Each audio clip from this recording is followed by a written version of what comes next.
What I'm going to talk about, we've already discussed here. I'll bring up a few new things, but it's kind of a repeat, but I think that's good. It means that we're all thinking about the same things, and hopefully we're all going to have the same message and thoughts and ideas when we walk out of this room. So a quick overview, I'm going to talk about official IDs in cattle, visual and RFID. I'm going to look at some advances in other industries and where they've adopted electronic processes to meet the speed of commerce or whatever their the needs were for their industries. I'm going to talk some about imported animals and some of the progress we're making there in collecting IDs on individual animals. And that ties right in with other countries, obviously. And then at the end, we'll just briefly discuss tag retirement once again. So our official ID options in cattle, we have the visual-only tags, which Joe just went over great and said those news tags or brucellosis vaccination tags are really tough and they're not the way to go. Heard that many times yesterday. We also have an 840 visual-only tag. I'm not a fan of it. 15 digits to write down. I don't know if that's any better than a news tag. I think it's a problem. And then we have the RFID. We have both low frequency with much more probably penetration in the market, and then we have ultra-high frequency. With ultra-high frequency, we can not only encode an 840 number like we do with low frequency, but we also have a tag data standard that allows for encoding news tags, or the news tag format. So for our visual-only IDs, I tried to come up with some positive thoughts. So again, low cost to produce, people mentioned that before, but it identifies the state where it was applied. So I guess that's something that's kind of a positive, I think. You can see that right on the spot. It gets you back somewhere. Got a 1 in 50 chance now of knowing what state to go back to. And another thing that I didn't put on the slide that I think is probably a positive of these metal clip tags is they're a pain in the butt to pull out. I mean, it's easy to go strip a cow's ear of all the plastic bangle tags. You use your tag cutting knife. You can clean it right up. But it takes at least a pair of pliers and side cutters to get rid of one of these metal tags. And so I think they actually stay in a little bit longer because they're just more difficult to remove. So I'm giving them a positive on that. Now the downside. As has been mentioned many times, manual recording of ID. We can't take the time to do that. Not and meet the needs of moving cattle, even just processing on normal day-to-day work. It takes too long. And all those animals to read those visual tags, they all have to be restrained. And as was mentioned multiple times yesterday, every time we restrain these animals that tight, we increase the stress. We have a chance of injury. There's a shrink. If it's dairy, we're loss of production. And there's also the risk for the individuals doing the work. We have safety issues that we have to be concerned about. And as we move on, we have reading and communication transcription errors. So I may be reading the tag and hollering the number out to somebody else who's writing it down who maybe didn't hear what I said, if I said the right thing, and they may or may not written down what they heard. So we have tons of room for error. And I just don't think it can be acceptable. It's not a way that we can move forward. And then if we need to move that data into a searchable database, which I think is the end goal for most of us, is get the data searchable where we can find it in very few seconds or minute maybe, we've got to key that data in again. And there's been some research way back when on keystroke errors for touch typists. And on a printed document, a touch typist, they came up with the rate of a 1% per keystroke error rate. And that's under ideal conditions with people who do that every day. So we know that the data entry errors are much larger than that. So why we have some mobile applications, and one that I'm kind of responsible for, MIM, some of you are familiar with. They do help when people are trying to enter manual IDs. We know the format. So we know the format of a news tag is going to be 2 numbers, 3 letters, 4 numbers. Or in some cases, it may be the postal code first, followed by 3 letters and then 4 numbers. So software applications can help us and say, oh, you didn't put in the right format, and give the user a warning, but it's not going to there's no way for it to tell whether or not we entered a 7 when we should have entered a 9 or a 5 instead of a 6 or whatever it might be. So we really can't control or really help ensure that we have good data quality. So what happens? We end up tracing the wrong animal in many cases. We don't even know. We have an ID and it's totally wrong animal. We're going down the wrong rabbit hole. We're totally lost. We have blinders on, and it's because we don't know any better. Because something was recorded wrong at the very beginning. And that can lead to animals that are traced to the wrong herd. These wrong herds can have to be tested and quarantined. Expenses to producers. I mean, okay, the metal clip tag was cheap. It was free. But now you're getting into real expenses. And I think if we really step back and look at this, that we would be throwing these things in the bottom of the ocean tomorrow. I don't think there's a place for them. And the other problem we have is these open-ended traces. We never know if we actually did our job diligently. Did we actually take all the steps that we needed to find that one animal? Or was it a mistake in the data entry from the very beginning? So moving on to RFID and cattle. If the ID is captured electronically, there is no data errors. The information can be shared and reused very easily. But it does require the infrastructure, and we talked about this yesterday multiple times. You know, we have to have the wands, we have to have the software, we have to have the databases, and we have to be able to move that data. So for the two different types of RFID that are available as official IDs, we have the low frequency, which is probably the most common tag.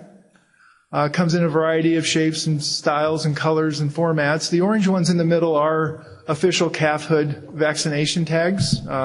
2 of those are from Texas and 2 from California. Just wanted to show that the states can have their own vaccination tags. And then at the bottom we have the ultra-high frequency tags. These have gotten a lot of excitement, you know, people excited over the last couple of years.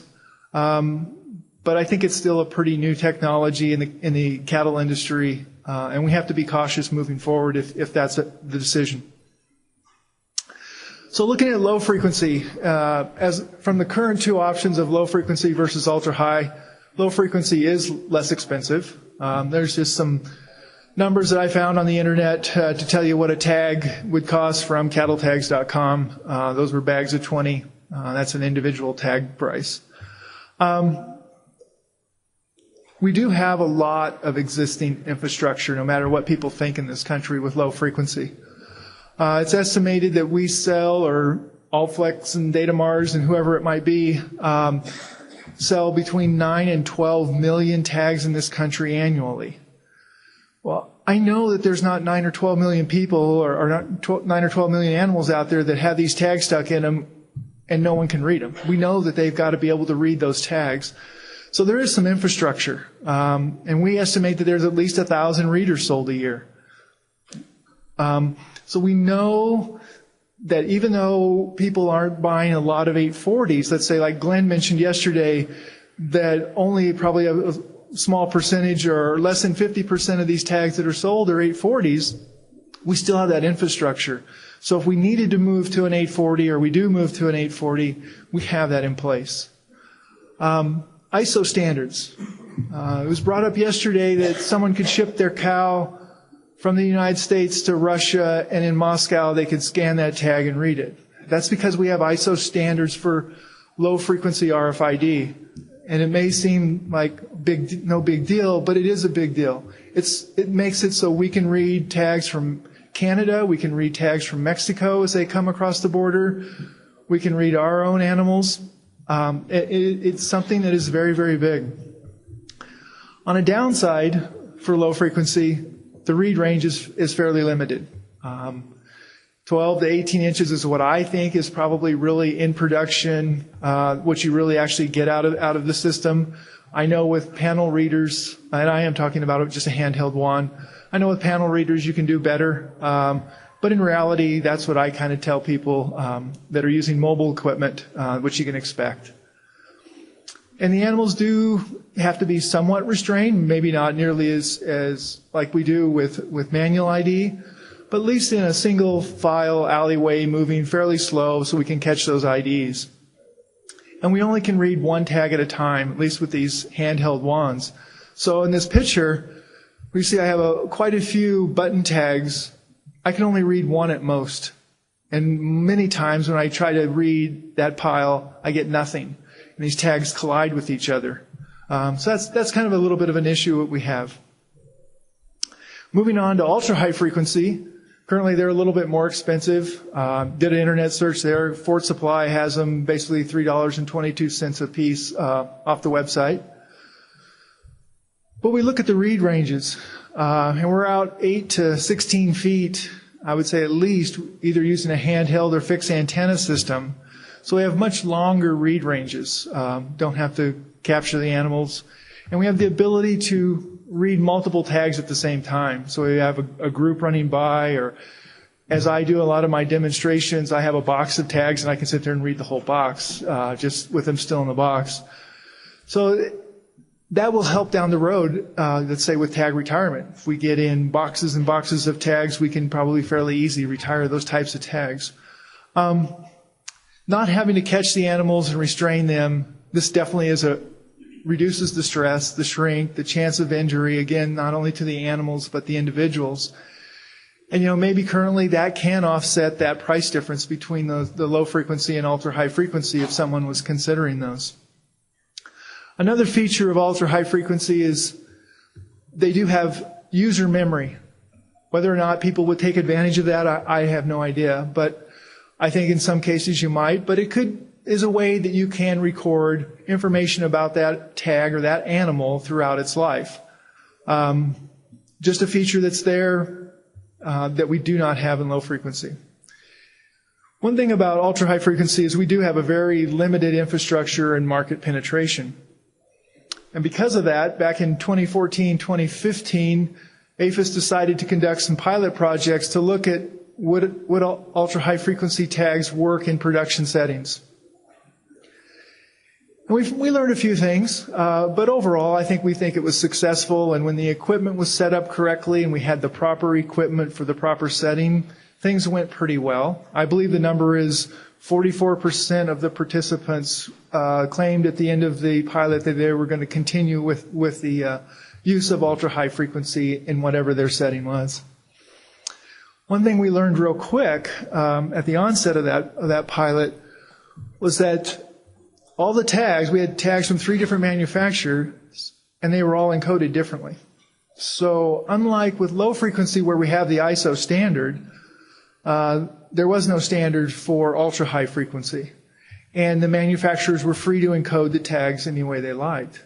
So that caused problems. When we went to read them, software didn't understand. We were getting strange numbers back, obviously, just the way the tags are encoded. And so we realized right away that we needed to do something. USDA needed to do something about a tag data standard.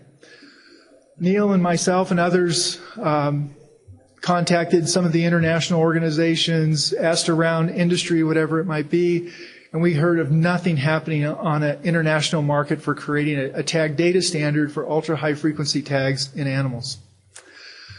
So Neil started a small task group that actually we brought in tag manufacturers, some state folks, some federal people, and over about 8 months we put together what we call an interim tag data standard that was published in August of 2016.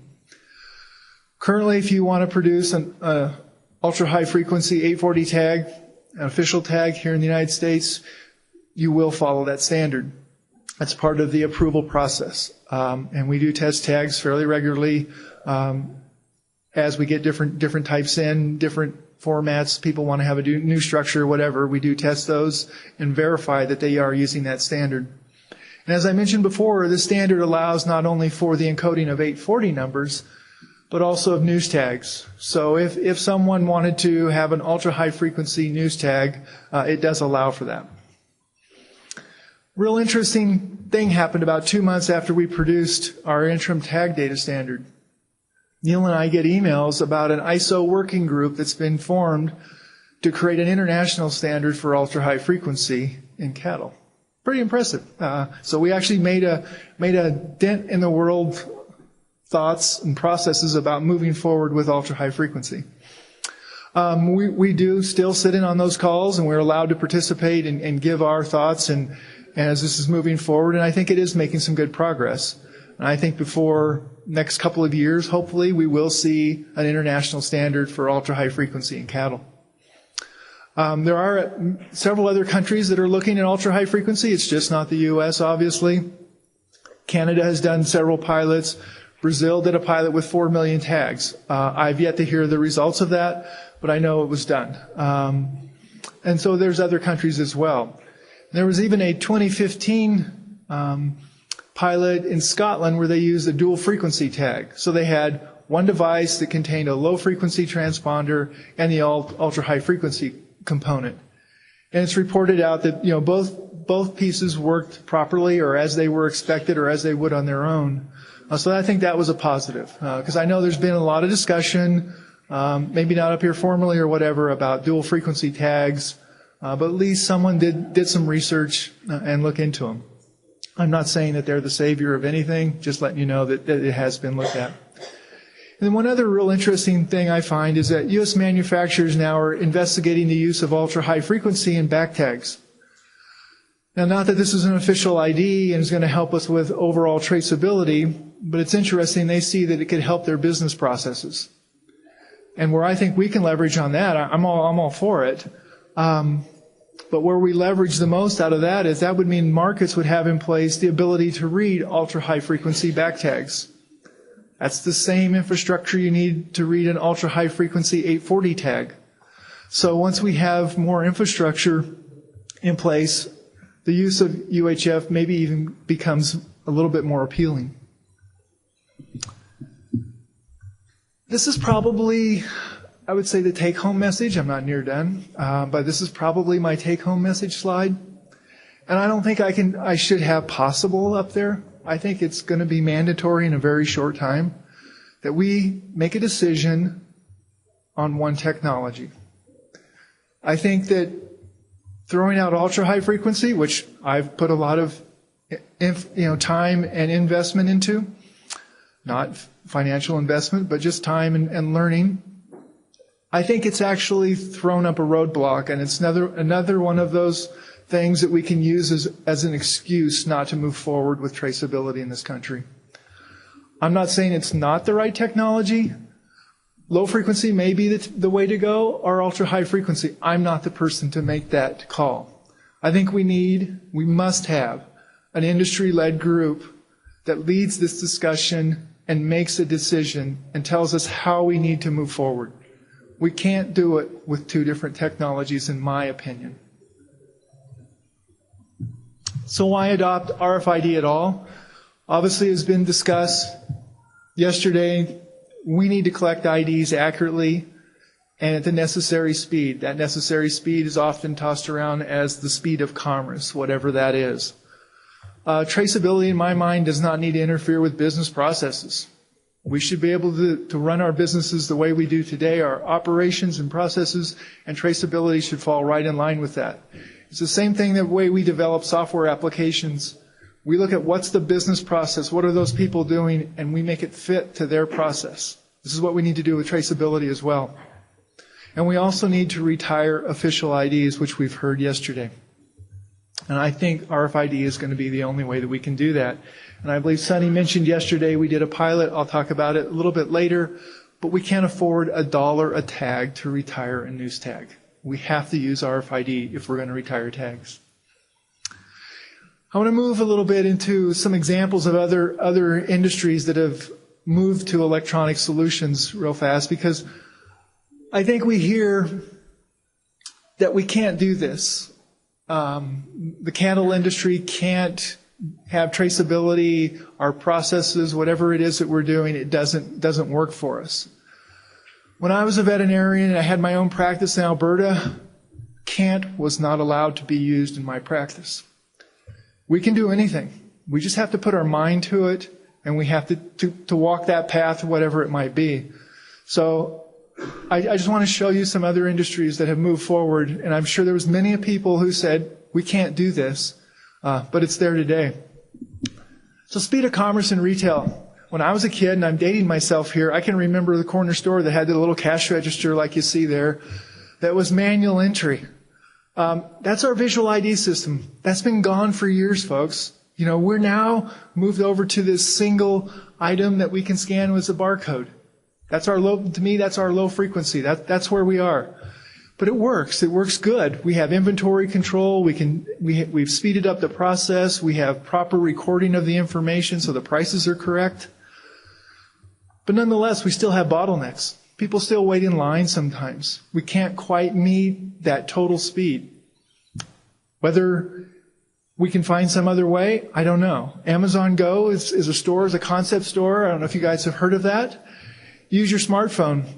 It's not open to the public yet, by the way. Use your smartphone, you walk in, and it tracks things you put in your shopping basket or your cart, your bag, backpack, whatever it is, the items you pick up, you're then charged for. If you put an item back, it records that as well. And when you're done, you walk out the store. There's no cashiers, there's no lines. Things move at the speed that individuals need to move and get their items and walk out. So again, to me, that's similar to what I think UHF could potentially be down the road. But just real interesting how retail has adopted over the years. Look at toll roads. When you say we move too many cattle through our market or through this site or whatever it might be in a day, we can't record everything. How many millions of cars go through toll booths every day, or do we get a toll on them? It's amazing. I mean, back again, the picture of the Golden Gate was from the 60s. I grew up about 70 miles from there. I remember going to the toll booths and someone with a little tie and a hat comes out and, takes your money and has a few words to say and you move on. We can't work at that speed. I mean, that's again, it's visual only type speed. We have to move people. We have to move them faster. We have to move cattle faster. So then we've moved into these toll booths that use electronic devices and transponders in our cars. Again, we still have to slow down, sometimes stop. But again, we're moving much faster. We're keeping the flow of traffic as good as it possibly can be. And again, I see that as equating to what we can do with low frequency RFID. It may not be that we can just fly down the road completely. We slow down a little bit. We go through a single file. But it works. And we move millions of people every day that way. And then you can move out to the toll roads of Orange County where they have no toll booths. There's nothing there. You get on the road, you get off the road. Your transponder is either red, or if you don't have a transponder in your car, it can read your license plate at the speed and it sends you a bill down the road. Again, they've figured out a way with technology to keep things moving at the speed that traffic moves. And lastly, try not to just belabor this point, but again, let's look at the trucking industry, where weigh-in motion became a big deal, 20 years ago, where trucks no longer had to pull off to be weighed. They could be weighed going down the highway at highway speeds. And when they combine that with pre-pass, which is a transponder that's in the vehicle that can then pay for the taxes and fees that would be charged to go across that highway, it's all done as the truck is flying down the road, and they use the two in conjunction. And so again, they advertise it as save time, save fuel, save money. I mean, let's look at it as save time, save stress, save shrink, save injury, and save money in our cattle industry. If we adapt the proper technology and we implement it and all the infrastructure that we need to go with it, we can be like these other industries. Just imagine if all those trucks in that picture were all cattle trucks. Which one would you want your cattle on? Would you want them back there with the orange and red or whatever they are in the back, sitting there waiting maybe on a 100-degree day? I wouldn't. I'd want to be in that truck that's moving down the road. It was Don Brown yesterday said, he never let calves stay on the truck overnight. Well, that's because he realizes you want them on the truck as least time as possible. So again, you want that truck moving down the road. Just everything else we do, we want it as fast as we possibly can to reduce the stress on those animals and actually put money back in the producer's pocket. So these other industries I use as examples, they did embrace technology. They invested in the infrastructure, and they were able to capture the information that they need electronically. And in doing so, they became way more efficient. They've saved time, money. It's probably even cheaper for us to buy the goods that we buy because of some of these improvements. And they're continuously looking for ways to increase efficiencies and throughput in their systems. So again, just like we would be with moving cattle, we need to start somewhere and get efficiencies as we move down the road. But you have to do something. We have to start. So real quickly, I'd like to go about, talk about a little bit of what we're doing with some of the imports with traceability and RFID work. This picture here was taken in April of this year. It was the first group of Mexican cattle crossing the border. That is the border fence there. They crossed the border with ultra-high frequency RFID tags. That tag was correlated to the blue Mexican tag, which is the required tag for animals coming in to the United States from Mexico currently, and their SNCA tag. We had the data and the information given to us electronically in advance. We were able to load it on mobile devices. Nephi and his company were there. They actually did the mobile work that day. And everything went smooth. We actually have individual animal IDs on these 300 animals that came through the border that day in our databases, and they're searchable. Unfortunately, in that same day, 2,700 other animals came through that port, and we do not have their information. Every day, 3,000 animals come through this port, and we have no way of tracing them electronically. It's papers. So it really is shocking to think about all the animals that move through this country when we have no way of tracing them. But here we have a way we can possibly move forward. Last month, in August, I was down in Chihuahua at a demonstration that was put on by the cattle producers and the government. And we looked at moving roping steers into the U.S. using low-frequency RFID tags. And again, they supplied a file to us, electronic file in advance, that correlated the RFIDs with the blue tags and the SNCA tags.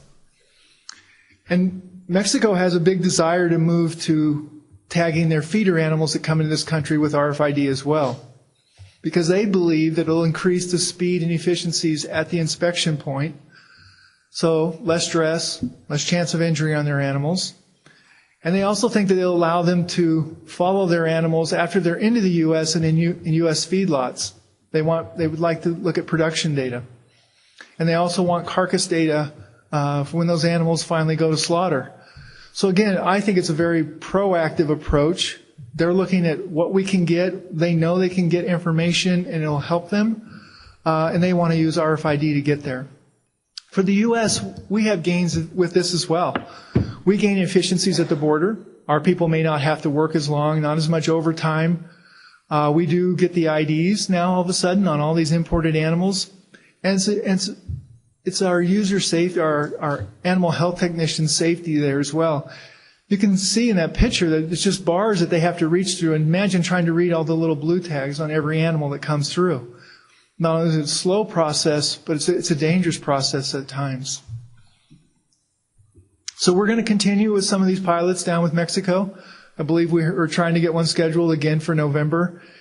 Again, just keep moving forward and looking at better ways of transmitting data between the two countries and getting those IDs uploaded into our data systems that we can then share with the states of destination of those animals.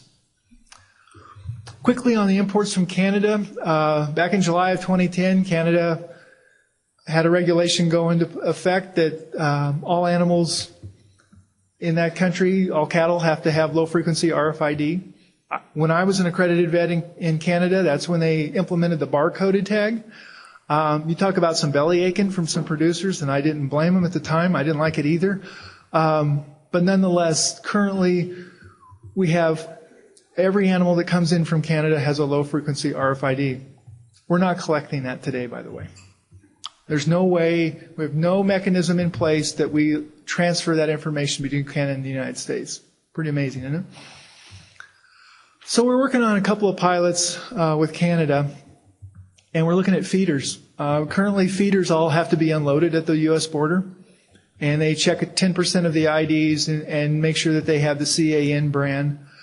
And we're looking at ways of transmitting data between the accredited vet and USDA in advance of that importation, so that we can then load that information into our systems and onto our wands, and we can walk out to the truck not having to unload them and just stick the wand in through the sides of the truck, and we can still scan 10% of the animals and verify that they were on that importation information, paperwork, however you would like to call it. We're going to get it electronically, so it's not really paperwork at that point. And again, when we use this pilot, we'll be able to share, or complete this pilot, we'll be able to share the data with the states of destination. Now that ugly looking thing down in the right hand corner, that's a QR code. And it's also part of this pilot we're looking at is storing the information about the animals on a QR code like that. So again, that would eliminate the need for electronic data transfer. Not that I don't think that that's the way to go, but as with all organizations, there's IT security issues on both sides of the border, big time. QR codes is a way of capturing information electronically, printing the code out on a piece of paper, taking that paper physically to the border, let somebody scan it, and now you have the information of all the animals that are on that load. So just something we're playing with. That QR code there has 67 low-frequency RFIDs encoded within it. They'll hold up to about 3,000 characters. So a pretty good way of moving some information electronically and not having to do that manual data entry. The other thing with this pilot we're looking at as well is possibly limiting the information on the QR code to just the animals that were on the import certificate, but that actually were not loaded onto the truck. We allow for up to 10% of the animals that are listed on the certificate as not to be on the load, but we never know which 10%, let's say, don't make it. So we think that that would be a leap forward as well. Real quickly, traceability in other countries. Canada, I've just touched on. Again, low-frequency RFID for all animals. They're looking at UHF. Mexico, obviously, eager to move forward on the low-frequency market, provided they can get information back from us and we possibly approve it as an official tag that we recognize for movements across the border and not have to just count on the blue tag. New Zealand, Australia, I know they were discussed a little bit yesterday. They both require RFID. And again, the orange tags there in the picture are from Australia, where they do have something different printed on the tag than what's encoded. I believe I mentioned that as well. So tag retirement, last topic here. The ADT assessment definitely identified tag retirement as a gap in traceability. And we received many comments from the 9 listening sessions that were conducted earlier this spring and summer. A lot of them said, we need to know what animals are no longer in the population. And it was stated very strongly. And also stated that everyone felt, everyone that I read said it was a government responsibility. So right from the assessment, again, termination or retirement greatly increased tracing efficiencies. And then also from the assessment, termination of visual-only tags is not currently feasible. We did conduct a pilot back in 2015. 2015 was a busy year for pilots, but this was early in the year, where we took tags from slaughter, shipped them to a central location in the United States, cleaned the tags, then manually entered those news tags to try to retire them. It was supposed to be a year-long project. It was stopped shortly after we began because we realized it was at least $1 a tag to retire those. Very cost prohibitive. I don't think any of us want to pay that kind of price to retire tags in this country. So to finish up, RFID, how do I see that it advances traceability? One, speed. Speed's very, very critical because it's money. Accuracy. We know accuracy is extremely important because if we go down and get the wrong animals, again, we're costing people money and we're having to do manual data entry with other types of ID. So we potentially save money, not only to the producer, as I discussed earlier, but also to the states. Many states hire individuals to do data entry from handwritten forms that they receive from accredited veterinarians or other sources. And so we potentially can eliminate that money spent for data entry and possibly put it into infrastructure and help make a better infrastructure and make it so that we can read these tags in more places. As I talked about earlier, the existing ISO standard for low-frequency RFID, I think, is extremely important. Again, because we can move cattle anywhere, and cattle can come from about any country, and we have the ability to read those tags.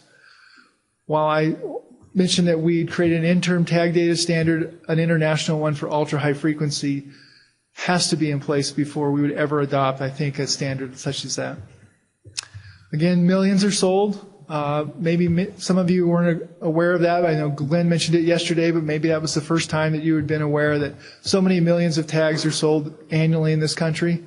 And so again, that's a bookend. We know if those were 840s, we would definitely know what premises they were sold to.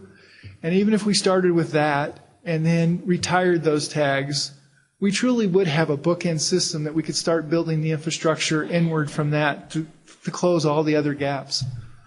But we need that infrastructure, and so it's not the tags. We also have to have those readers, software, and searchable databases, and most importantly, we have to be able to exchange the data. So insurance policy, which is a crack up. I mean, I made this slide several days ago, but it was used yesterday multiple times. Joe used it this morning. My insurance policy is a little bit different than some of the others. I think it is RFID is a insurance policy against transcription errors, because that's what I deal with on a regular basis.